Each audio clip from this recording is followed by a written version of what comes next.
És la Rorera d'Aula. de Santa Engràcia. És una rorera molt extensa. I això és Cara Sullà, que era el senyor de Sapeira, del Meüll i Auberola. Lluís Colomés, sóc el president de l'Associació pel Patrimoni de la Terreta, Fem Terreta.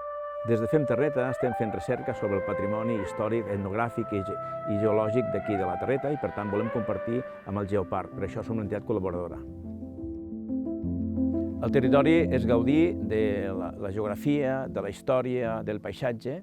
Aquí tenim molt de patrimoni històric, al segle VIII-IX això era la marca tolosana, tenim moltíssims castells, tenim esglésies, des de Sant Gervàs al Montsec hi ha 74 esglésies, tenim paisatge, tenim a la Rorera d'Aulàs, tenim tot el tema dels carronyaires, un lloc desconegut, però que té una gran riquesa des del punt de vista històric, etnogràfic i paisatgístic.